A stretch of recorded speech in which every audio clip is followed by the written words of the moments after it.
Naomba kujibu swali la Mheshimiwa Amina Ali Mzee, mbunge wa viti maalum kama ifuatavyo. Mheshimiwa Mwenyekiti, serikali kupitia Wizara ya Elimu, Sayansi na Teknolojia kwa kushirikiana na Tume ya Taifa ya Sayansi na Teknolojia NCOSTECH imeendelea kuweka mazingira wezeshi ya kukuza ubunifu na teknolojia, ujasiriamali na biashara za vijana nchini. Serikali inaamini kuwa vijana ni nguvu kazi muhimu katika kujenga uchumi wa viwanda, uchumi wa kidijitali na maendeleo endelevu ya taifa. Vilevile, kupitia Ofisi ya Rais Maendeleo ya Vijana, serikali imeendelea kutekeleza mikakati ya kuboresha mafunzo ya ubunifu kwa vijana, ikiwemo kuendelea kuimarisha vituo vya maendeleo ya vijana vya Sasanda Songwe na Ilonga Morogoro ili kuboresha utoaji wa mafunzo ya muda mfupi katika maeneo ya kilimo, tehama, ubunifu na ujasiriamali kwa lengo la kuwezesha vijana kujiajiri na kuongeza kipato. Aidha, serikali itaendelea kushirikiana na wadau mbalimbali wakiwemo sekta binafsi na washirika wa maendeleo katika kuanzisha vituo vya kukuza ubunifu, kuendeleza vipaji, kuratibu mawazo ya biashara na kuunganisha vijana na fursa za masoko na ajira nchini. Mheshimiwa Mwenyekiti, naomba kuwasilisha. Mheshimiwa Amina Ali Mzee, swali la nyongeza.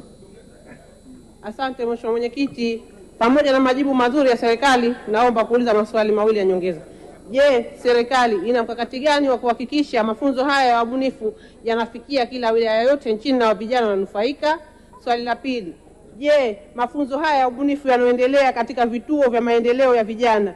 Je, wana vyeti maalum ambavyo vinawatambulisha vijana kuweza kujiajiri na kupambana na soko la dunia? Majibu, Mheshimiwa Waziri. Mheshimiwa Mwenyekiti, nashukuru sana kwa maswali ya nyongeza Mheshimiwa Amina Ali Mzee, na nimpongeze kwa kuendelea kufuatilia maendeleo ya vijana katika nchi yetu. Kuhusiana na swali la kwanza, Mheshimiwa Mwenyekiti, ukiacha tu vituo ambavyo vipo vinaendeshwa na maendeleo ya vijana, tumekuwa na program maalum ambazo tunahakikisha tunawafikia vijana mahali walipo. Miezi 4 iliyopita mpaka sasa tumefanya mafunzo ya ubunifu katika mikoa kadhaa na imejumlisha jumla ya vijana 3045, na katika hao kuna vijana 300 ambao waliingia katika programu ya uwezeshaji.